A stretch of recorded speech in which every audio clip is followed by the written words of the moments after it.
Si pembuli ketakutan, ia merasa tidak. Mungkin menang melawan Lin Ho. Orang ini gila, ia tidak mau melawan orang sakit jiwa. Berhenti, jangan mendekatiku, berhenti kau di situ. Si pembuli malah ketakutan. Tolong, saya mengaku kalah. Saya sudah kalah, tolong jangan sakiti aku lagi. Aku sudah kalah telak. Tolonglah, semua ini cuma permainan anak-anak. Jadi aku sudah mengaku kalah, tolong jangan bertarung lagi. Akan tetapi, Lin Ho tidak berpikir demikian. Jika kalah berarti dia harus pingsan atau babak belur. Jadinya Lin Ho melakukan gerakan tangan cepat ke arah muka si pembuli. Si pembuli kesakitan, ia langsung mundur menghindari Lin Ho. Tapi Lin Ho malah ketawa lepas. Ia senang sekali dengan pertarungan hari ini. Si pembuli pun tidak diberi ampun. Ia mengalami kerusakan yang parah. Tubuhnya menerima kepalan tangan terus-menerus. Ia kesakitan. Sampai akhirnya, bengkak semua mukanya, sampai nangis itu si pembuli. Kalau seperti ini baru namanya menyerah. Kalau belum mengalami luka-luka dan mengatakan menyerah, itu belum menyerah, bro. Harus seperti ini dulu baru dikatakan menyerah. Buset sampai segitunya. Lin Ho tersenyum senang, ia akhirnya bisa menikmati pertarungan yang ia idam-idamkan. Pertempuran seperti ini yang selama ribuan tahun ia inginkan. Pertarungan melawan yang lebih kuat dan menang. Mantap. Si pembuli pun merasakan akibatnya, ia sudah tidak mau berurusan lagi dengan Lin Ho. Dia itu monster, bukan manusia lagi.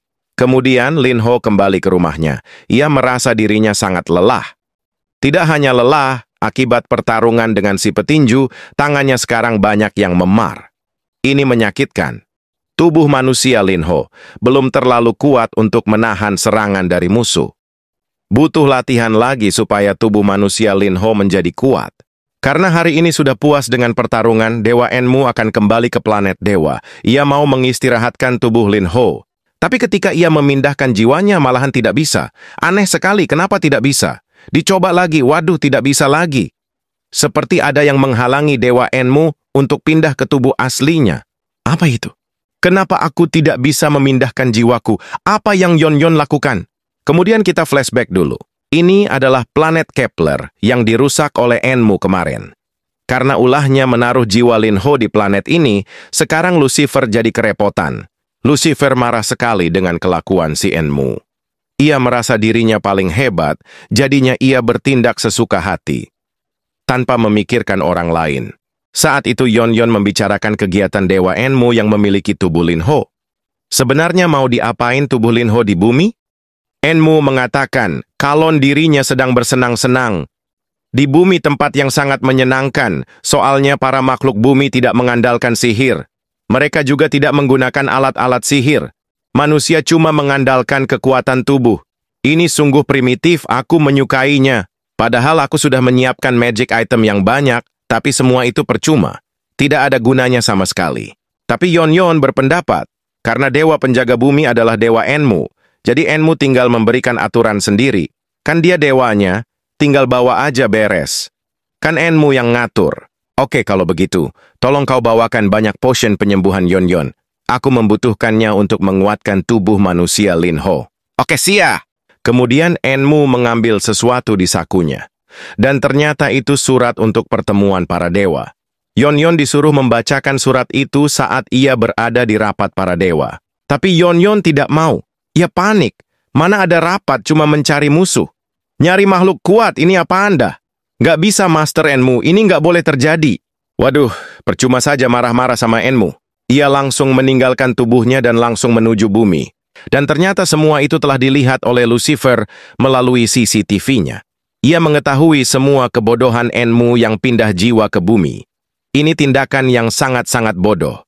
Lucifer memahami kelakuan Enmu dan ia pun memulai rencananya. Dan di waktu sekarang di ruang rapat, Yon masih bingung dengan surat yang ia bawa. Tapi di situ Lucifer sudah pada posisi untuk melakukan rencananya. Ia tertawa lepas, karena ia sebentar lagi akan menyingkirkan dewa bodoh yang datang ke bumi dengan jiwanya. Mana ada dewa yang mau melakukannya? Itu tindakan yang sangat-sangat tidak memerlukan otak. Ini kesempatan bagus. Setelah menunggu ribuan tahun untuk menggulingkan Enmu, sekaranglah waktu yang tepat untuk melakukannya. Lucifer pun mulai mengaktifkan Magic Circle. Lucifer langsung menyerang Yon. Yon kaget, ia kesakitan terkena serangan Lucifer. Yon langsung mundur. Walaupun ia terkena serangan Lucifer, ia masih bisa bergerak dan menghindari semua serangan magic Lucifer. Tapi serangan itu terus-menerus berdatangan. Yon sampai kewalahan menghadapi magic dari Lucifer. Apa maksudnya ini Dewa Lucifer? Apa kau mau mendeklarasikan perang dengan Dewa Enmu? Lucifer langsung terbang, ia akan melawan Yon si naga peliharaan. Mumpung gak ada majikannya. Kau diam saja, Kadal Gurun. Terima saja seranganku, jangan kau hindari lagi. Dari dulu aku selalu membenci tuanmu itu, dan sekarang akan aku luapkan rasa benciku, karena aku mendeklarasikan perang dengan Dewa Enmu, si dewa bodoh yang selalu memamerkan ototnya. Yon langsung mode mengamuk mendengar deklarasi perang dari Dewa Lucifer. Ia mengeluarkan jurus pamungkas, yaitu nafas laser. Serangan laser meluncur tajam ke arah Lucifer. Lucifer dengan mudah membelokkan serangan laser dari Yon. Sampai-sampai serangannya memutari planet dewa dan meledak. Wah, gede banget ledakannya sampai seukuran planet. Dewa Soso merasa terganggu. Ia langsung menggunakan pertahanan aura untuk menghalau ledakan dari serangan laser Yon. Dan ternyata hempasannya begitu kuat. Sampai-sampai pertahanan aura langsung pecah terkena hempasan itu.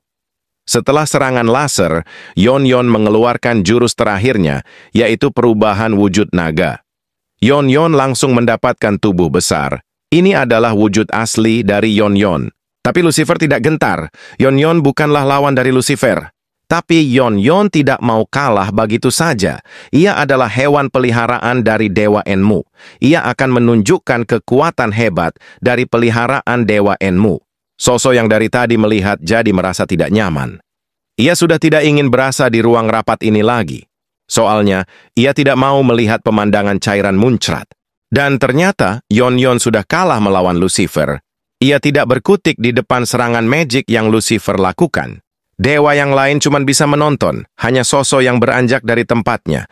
Ia tidak mau melihat lebih dari ini. Tunggu Soso, aku kemana kau pergi? Rapat masih berlanjut, kita belum menumbangkan Dewa Enmu sepenuhnya. Apa kau berpihak kepada Dewa Enmu, Soso?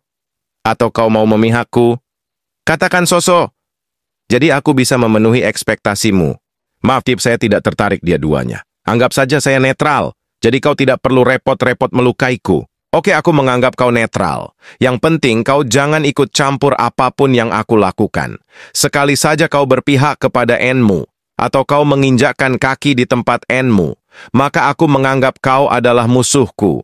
Kalian juga mendapatkan perlakuan yang sama para dewa. Aku tidak akan segan-segan untuk melawan kalian jika kalian dengan berani memasuki area Enmu. Dewa yang lain tidak berani mengatakan apapun. Mereka menuruti perkataan Lucifer. Master Enmu tidak akan membiarkan ini terjadi, Lucifer. Kau akan dihajar habis-habisan oleh Master Enmu, jadi bersiaplah, Lucifer. Apa kau pikir aku tidak tahu kelakuan Enmu di bumi? Sekarang dia cuma manusia lemah yang tidak memiliki kekuatan dewa. Dia cuma manusia biasa. Bagaimana ia bisa melukaiku sekarang? Jadi kau sudah mengetahuinya? Ya iyalah. Emangnya aku nggak sekolah kayak bosmu? Aku ini sekolah sampai sarjana 5. Kepintaranku melebihi kepintaran dewa yang otaknya berisi otot semua itu. Diomongin seperti itu, Yon langsung menggerakkan ekornya. Ia akan menggunakan jurus terakhir, yaitu cambuk ekor. Serangan langsung dilakukan, Yon akan melilit Lucifer dengan cambuk ekornya. Tapi Lucifer malah tertawa, ia mengatakan kalau Yon kurang cepat. Lucifer pun kembali menggunakan magicnya, dan ia memotong sushi buntutnya Yon. Mantap! Makan malam telah siap. Kayaknya masak sup buntut enak ini. Atau kau mau aku membuat sup kaki naga atau sup daging naga? Sepertinya enak jika dibuat. Yon langsung pasrah mendapati dirinya kalah telak melawan Lucifer. Ia tidak bisa apa-apa melawan dewa ini. Gagal total melindungi Dewa Enmu. Kemudian ke posisi Guak Cheol. Saat ini Guak Cheol sedang dimarahi pelatihnya. Ia dimarahi habis-habisan sama pelatih boxingnya karena ia berkelahi sembarangan dan membuat dirinya patah tulang. Kau bodoh sekali, bertarung jalanan. Itu bukan mental seorang petinju. Harusnya kau selesaikan masalahmu di ring, bukan di pertarungan jalanan. Kau benar-benar bodoh. Karena dia sedang cedera, jadinya Guak Cheol diusir dari sasana latihan. Ia diperbolehkan kembali ke sasana setelah cederanya sembuh, tapi Guak Cheol sudah menyerah dengan karir atletnya. ia mau pensiun. Di saat mau pulang, dia malah bertemu kakaknya, Kang Cheol. Ia bertanya, "Kenapa dengan tanganmu? Siapa yang membuat tanganmu seperti itu?" Guak Cheol melihat kakaknya berwajah serius langsung mencoba untuk mendapatkan simpati kakaknya. Ia menceritakan tentang temannya yang dibuli sama preman sekolah. Dan si teman minta bantuan kepadanya. Tapi malahan si preman sangat kuat. Walaupun tidak mengerti ilmu tinju, pergerakan dan kekuatannya sangat hebat. Aku kalah dan mengalami cedera seperti ini. Aku jadi tidak bisa ikut denganmu di turnamen tinju nasional. Maafkan aku! Ucap Guak Cheol sambil nangis. Tenang saja, kompetisi tinju masih lama. Itu masih setahun lagi. Kau pasti sembuh sebelum kompetisi diadakan. Aku cuma kehilangan rekan sparring. Aku jadi tidak bisa berlatih denganmu lagi. Maafkan aku, kakak, karena tidak bisa sparring lagi saat ini. Aku juga mau minta tolong sama Muka. Bisakah kau membereskan preman kecil itu? Aku rasa dia akan menjadi lawan yang cocok denganmu. Begitukah? Ya, kakak. Dia memang kecil, tapi aku merasa dia cocok dengan gaya bertarungmu. Kau pasti suka dengan bocah preman itu. Kalau begitu, tunjukkan jalannya. Akan aku hancurkan semua tulangnya, ucap Kang Cheol dengan penuh emosi.